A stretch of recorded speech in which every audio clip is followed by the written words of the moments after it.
Vamos dar início, então, à nossa segunda aula de neurosonografia transfontanelar. Agora nós vamos falar das alterações prevalentes. O ideal seria que vocês tivessem feito, treinado os exames normais, né, para estudar bem a anatomia, que foi o que nós discutimos na aula anterior. Mas vamos falar agora, então, das alterações prevalentes. Vamos começar com, talvez, a mais prevalente nas UTIs neonatais, que são as hemorragias peri-intraventriculares. As hemorragias peri-intraventriculares são hemorragias na matriz germinal, que é uma substância muito frágil, que fica localizada entre o tálamo e a cabeça do núcleo caudado. Claro que no feto ela é bem maior, mas à medida que ele vai se aproximando do termo, essa matriz germinal vai regredindo até que ela fique mais localizada nessa região. Por isso, aí é o local mais frequente da gente encontrar. E como que ela aparece? Como é uma hemorragia, ela vai aparecer como um coágulo, uma imagem bastante ecogênica nessa região, entre o tálamo e o núcleo caudado. E as hemorragias são classificadas, tem várias classificações, mas a mais utilizada é a de Papille. Na verdade, Papille e colaboradores fizeram essa classificação não para a ultrassonografia, mas para a tomografia computadorizada. Mas elas são perfeitamente utilizáveis também pela ultrassonografia. Então, a hemorragia de grau 1 é aquela hemorragia em que fica limitada à região da matriz germinal. Então, ela fica localizada, ela não extravasa para dentro do ventrículo lateral. Então, ela fica bem localizada, mas ela é facilmente reconhecida com essa imagem bastante clara, bastante branca, né, ecogênica, nessa região. Aqui nós estamos vendo o ventrículo lateral, o plexo coroide e essa imagem que alguns autores chamam de cabeça de cobra, porque o normal seria que o plexo coroide afilasse e entrasse no terceiro ventrículo. Aqui, ao contrário, ele vem fino, de repente ele dá essa engrossada, e isso, então, nos mostrando que, na verdade, isso não é o plexo coroide. Isso aí realmente é um coágulo sanguíneo, é uma hemorragia nessa região da matriz germinal. Então, essa seria a hemorragia de grau 1. Se essa hemorragia ela progride e cai dentro do ventrículo, então ela é chamada de hemorragia peri-intraventricular e de grau 2. Ou seja, quando você tem a hemorragia periventricular na matriz germinal, essa hemorragia, esse sangue cai dentro do ventrículo, mas o ventrículo ainda não apresenta um aumento volumétrico, ele ainda não está aumentado de volume. Então, a hemorragia peri-intraventricular de grau 2 é a hemorragia intraventricular sem ventriculomegalia. Já na grau 3, a gente vai notar que existe um coágulo intraventricular e já apresenta uma ventriculomegalia. Esses ventrículos estão dilatados. Aqui nós temos um caso onde há um grande coágulo e já aproveitando para mostrar a evolução desse coágulo. Geralmente, então, quando a hemorragia é recente, você vai ter uma imagem bastante ecogênica, que é o coágulo sanguíneo. Depois, na medida que o tempo vai passando, com uma ou 2 semanas, essa hemorragia vai sendo reabsorvida. E essa reabsorção é feita do centro para a periferia. Então, forma essas imagens ecogênicas com centros sonolucentes, ou seja, a imagem é ecogênica nas suas bordas e o seu interior anecogênico ou hipoecogênico. Isso porque esse coágulo está se liquefazendo. Então, apresenta essa imagem e o ventrículo dilatado é que nos dá a classificação de grau 3. A de grau 4, a classificação de grau 4, antigamente se achava que seria uma continuação da hemorragia intraventricular para o parênquima. Mas hoje a gente aceita que isso não é real. Na verdade, a hemorragia de grau 4 é quando há associado à hemorragia intraventricular, a gente associa uma hemorragia parenquimatosa. Geralmente, essa hemorragia parenquimatosa não é simplesmente uma progressão da hemorragia intraventricular, mas é um infarto hemorrágico por obstrução das venas, do sistema venoso. Mas, de qualquer forma, a classificação, então, para facilitar, ficaria dessa forma. Grau 1, limitado só à matriz germinal. Grau 2, uma hemorragia da matriz germinal com extravasamento para dentro do ventrículo sem aumento do volume ventricular. Grau 3, uma hemorragia intraventricular com aumento do ventrículo, com ventriculomegalia. E a grau 4, quando associada à hemorragia peri-intraventricular, existe também a hemorragia parênquimatosa, que nós estamos vendo aqui nessa imagem. Aqui tem o ventrículo dilatado, o coágulo dentro do ventrículo e uma imagem mais ecogênica de uma hemorragia parênquimatosa. Então, é assim que se classificam as hemorragias peri-intraventriculares segundo Papille. Existe o Volpe, ele tem uma outra classificação, quando viram que a fisiopatogenia da hemorragia periventricular, da hemorragia parênquimatosa, não era a mesma da peri-intraventricular, o Volpe fez uma classificação diferente, onde ele classifica só de grau 1 até grau 3, e quando tem hemorragia parênquimatosa, ele faz uma notação em separado. Mas a classificação de Papille ainda hoje é a mais utilizada nos artigos. Um outro tipo de hemorragia são as hemorragias subaracnoides. As hemorragias subaracnoides, o ultrassom é pouco sensível, é difícil de se fazer o diagnóstico com ultrassonografia. No entanto, quando às vezes com alargamento ecogênico das fissuras, principalmente das fissuras lateral, fissura de Sylvian, pode haver uma sugestão de hemorragia subaracnoide. E a utilização da fontanela mastoide também dá para que a gente tenha uma ideia melhor dessa hemorragia.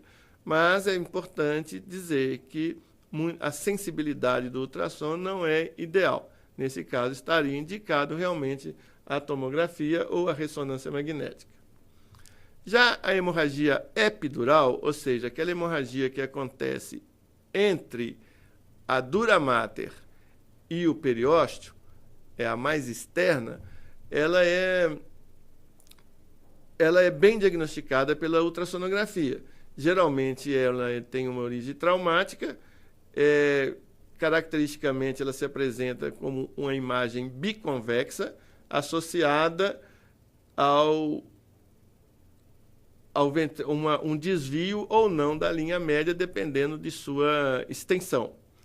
Como a liquefação desse coágulo é precoce, de 24 a 48 horas, essa lesão tipicamente vai se apresentar como uma lesão anecogênica, ou seja, uma lesão com conteúdo líquido. Nós estamos vendo aqui, nessa imagem, claramente o que nós estamos falando. Aqui seria o osso craniano, a dura mater, essa linha esbranquiçada seria a dura mater, e essa forma de lente biconvexa, no interior dessa lente biconvexa, esse líquido, provavelmente sangue liquefeito. Na hemorragia subdural, ela é um pouco mais interna, ela não é acima da dura mater, ela está exatamente como o nome está dizendo, abaixo da dura mater. Então, essa hemorragia, geralmente, ela penetra nos sulcos cerebrais e faz um efeito de massa, e a gente pode, então, encontrar, além da imagem anecogênica, do sangue, sulcos, anatomia distorcida. Então, aqui nós temos uma grande hemorragia subdural e, inclusive, com uma compressão, né, do sistema ventricular, o que provocou uma ventriculomegalia contralateral. Houve um achatamento, houve um colabamento dos ventrículos do lado da hemorragia, ela comprimiu esses ventrículos, mas um aumento, uma ventriculomegalia contralateral. A hemorragia cerebelar também pode ser diagnosticada com ultrassom. Ela vai se apresentar como uma simetria na ecogenicidade cerebelar, com alteração da ecoestrutura. Devido à alta ecogenicidade do verme cerebelar, seu diagnóstico pode ser difícil e, às vezes, necessitando de abordagens através de outras fontanelas, principalmente da fontanela mastoide, como nós vamos ver agora. Aqui nós temos uma imagem de uma hemorragia cerebelar, onde nós vamos repetir aqui a imagem do cerebelo normal. Nós estamos vendo aqui um sonograma de um cerebelo normal, mostrando bem o verme cerebelar e os seus 2 lobos, e uma outra imagem ao lado de um caso de uma hemorragia no lobo, de um dos lobos do cerebelo. Então, dá para, comparando o normal com a hemorragia, dá para a gente perceber bem. Então, essa fontanela mastoide, ela ajuda muito na avaliação da fossa posterior, principalmente das lesões cerebelares. Um outro capítulo seria das encefalopatias hipoxisquêmicas. Nós estamos falando das hemorragias, agora nós vamos passar para a asfixia perinatal, a encefalopatia hipoxisquêmica. Bom, então os principais achados neuropatológicos da encefalopatia hipoxisquêmica são a leucomalácia periventricular, a lesão isquêmica focal ou difusa do parênquima cerebral e a lesão dos gânglios basais e do tálamo. Esses três achados são facilmente diagnosticáveis pela ultrassonografia. Os outros 2, injúria neuronal seletiva e injúria paracerebral, elas não são, o ultrassom não é muito sensível para esse diagnóstico. Aqui nós estamos vendo, então, uma encefalopatia hipoxisquêmica, e agora é muito importante que a gente tenha noção do exame normal para fazer a comparação. Nesse primeiro caso, o que nós estamos vendo é um cérebro com uma pouca definição de sulcos e giros e que a gente não está conseguindo identificar também os ventrículos laterais, eles estão colabados. Esse é um caso típico de um edema cerebral, ou seja, essa criança tem uma lesão difusa, ela teve um sofrimento hipoxisquêmico, asfixia perinatal e teve um edema cerebral, que na ultrassonografia, então, é diagnosticada pelo apagamento da definição de sulcos e giros e pelo colabamento dos ventrículos laterais. Ao lado, nós já estamos vendo uma lesão focal, ou seja, houve uma isquemia de uma região bem localizada, no caso aqui, no ângulo externo do ventrículo lateral. Então, num corte parassagital, a gente está vendo essa área mais ecogênica que está associada a essa lesão isquêmica.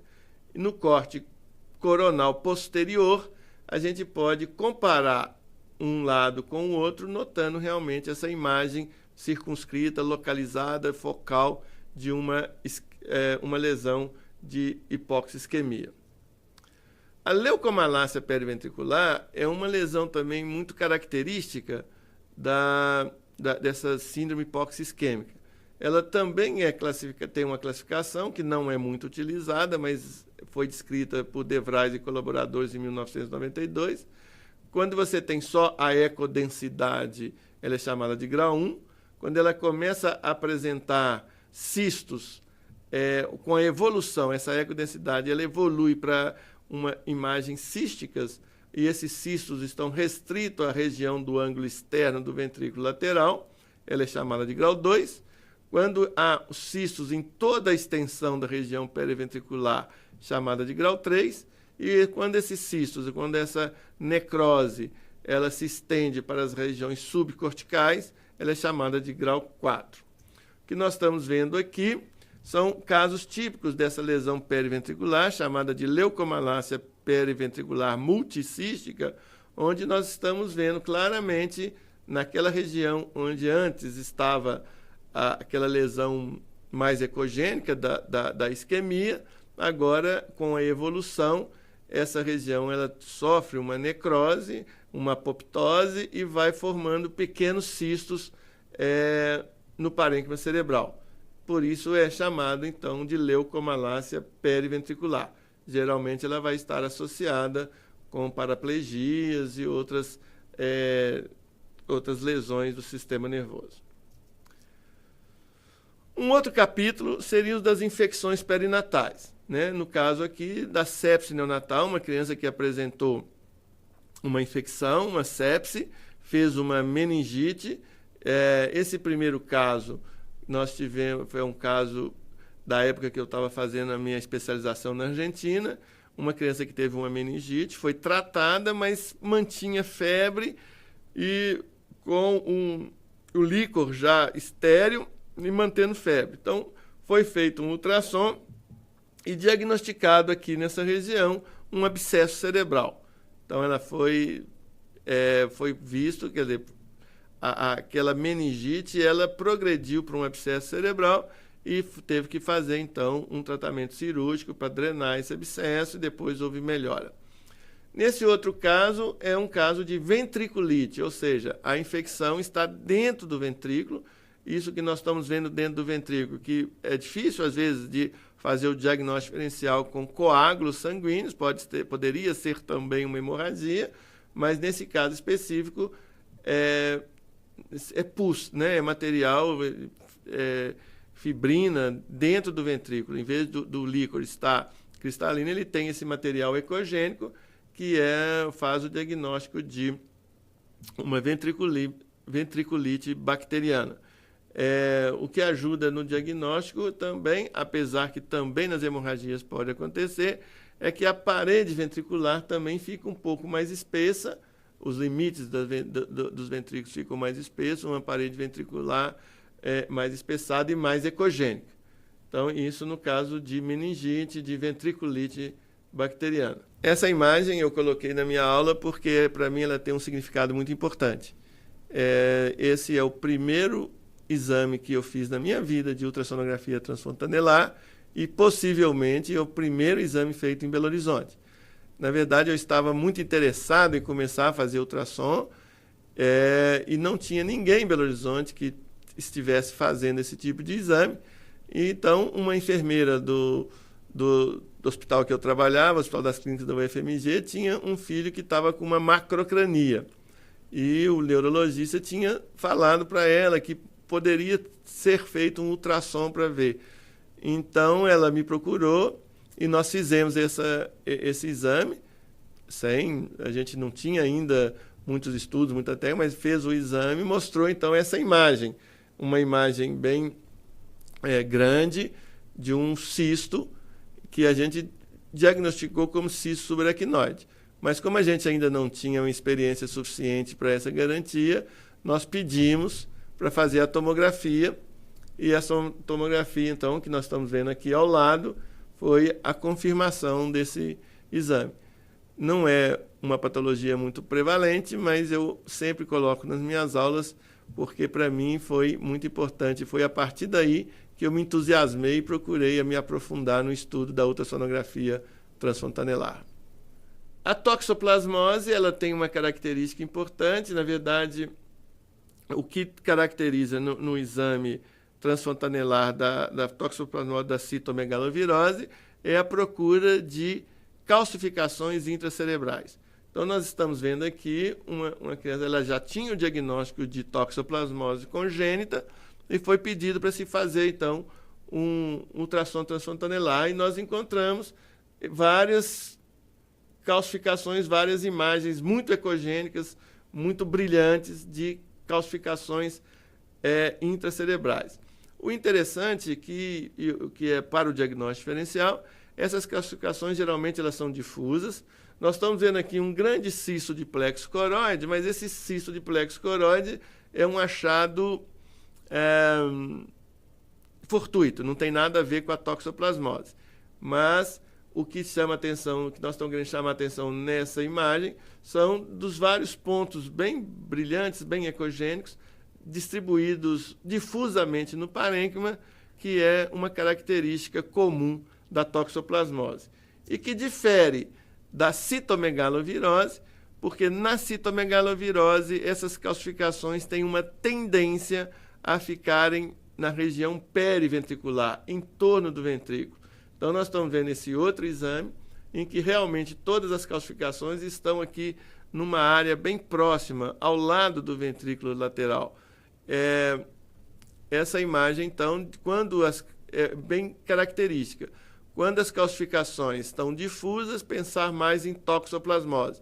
Quando as calcificações são periventriculares, somente na região periventricular, pensar sempre na possibilidade de uma citomegalovirose.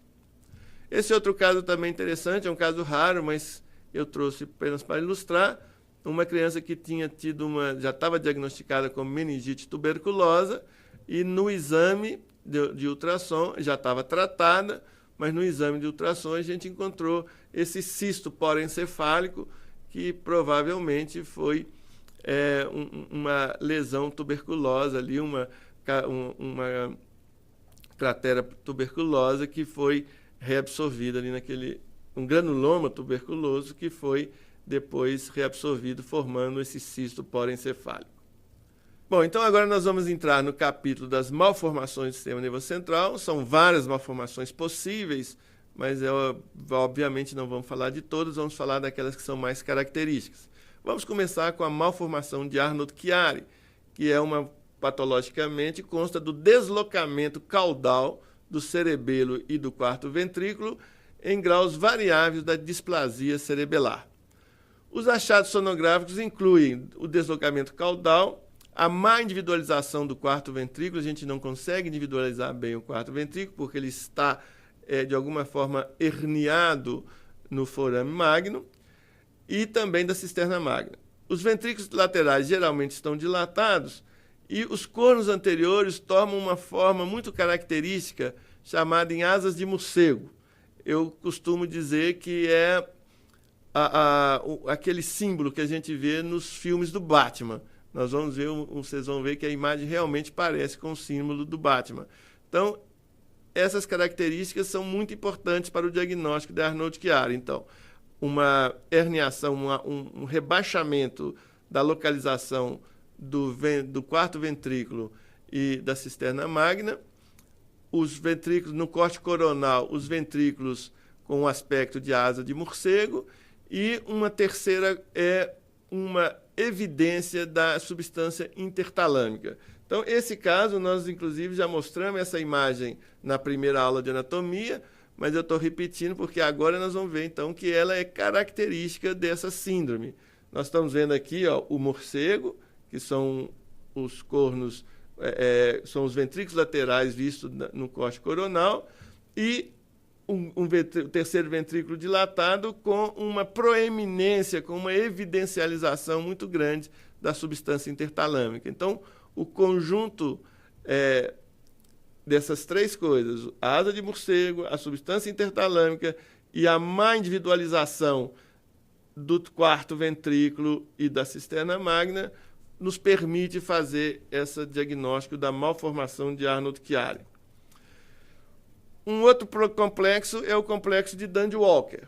O complexo de Dandy-Walker, ele consta da malformação de Dandy-Walker e da variante.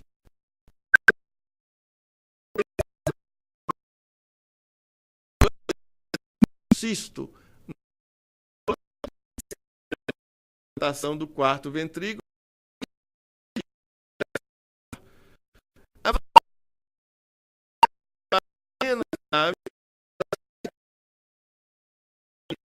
Há um cisto menor na fossa posterior que apresenta uma continuidade com o quarto ventrículo e que também com uma digenesia do cerebelo.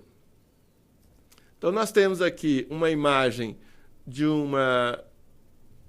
complexo, né, de uma síndrome de Dandy-Walker, onde a gente não consegue ver o quarto ventrículo porque ele se transformou nesse grande cisto de fossa posterior.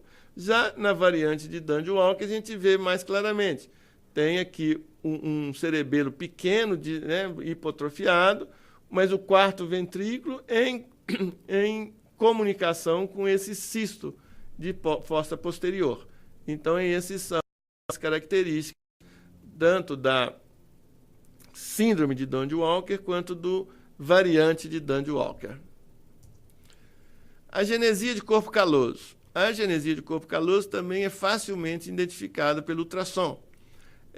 O ultrassom é uma das poucas poucos métodos de diagnóstico por imagem que você visibiliza diretamente o corpo caloso. Então, ele pode ser facilmente identificado e, quando ele não se apresenta, você suspeita de que há uma genesia. Além disso, além da ausência do corpo caloso, nós vamos notar alguns sinais indiretos. As separações acentuadas dos cornos anteriores dos ventrículos laterais, a dilatação dos cornos posteriores, o alongamento e o deslocamento superior do terceiro ventrículo, a distorção do padrão de sulcos e giros, que assume um padrão como radiado, em vez de ele acompanhar a forma normal do corpo caloso, os sulcos e giros apresentam uma formação radiada. Já que não existe o corpo caloso, eles tomam uma forma radiada.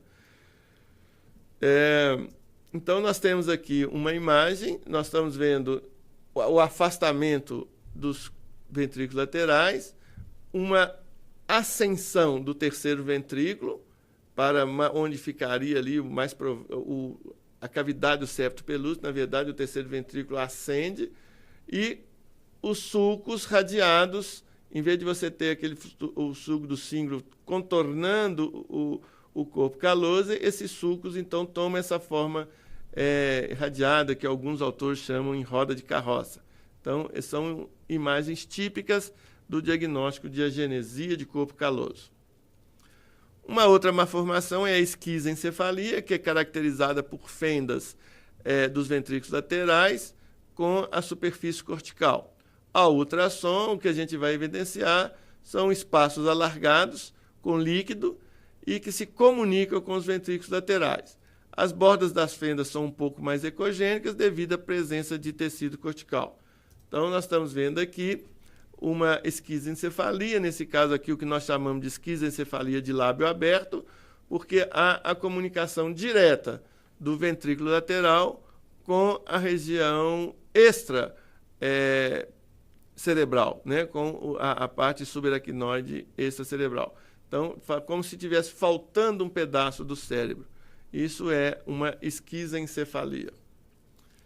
E, finalmente, para terminarmos nossas aulas, falar um pouquinho da hidrocefalia e da hidranencefalia. Né? A hidrocefalia é a condição do desequilíbrio entre formação e reabsorção do líquido céfalo-recadiano, com um excesso desse líquido, ou por excesso de produção, ou por falta de reabsorção, há um aumento do volume desses ventrículos, com um aumento da pressão intracraniana e compressão do parênquima cerebral. A hidranencefalia tem uma fisiopatogenia diferente. A hidranencefalia geralmente é por uma obstrução arterial, onde não há a formação do parênquima, há uma ausência de parênquima cerebral, que é substituído pelo saco membranoso contendo líquor.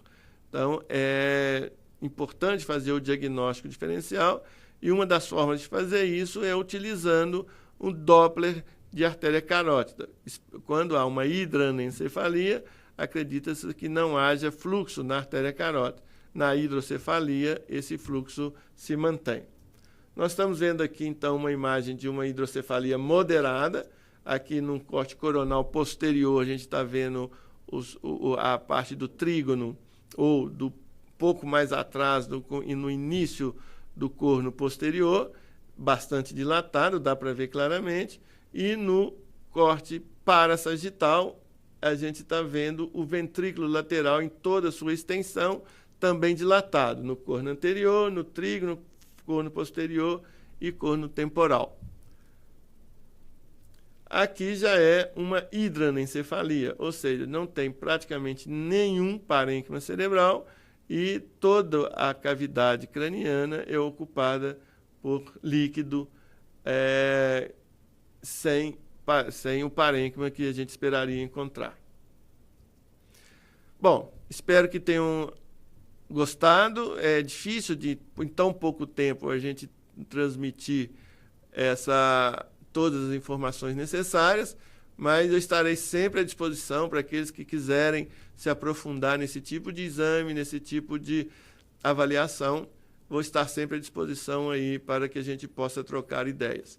Muito obrigado pela atenção e agradeço aí também ao pessoal da secretaria, a doutora Maria do Carmo Barros Melo, que me fez o convite para poder passar um pouco da minha experiência para vocês.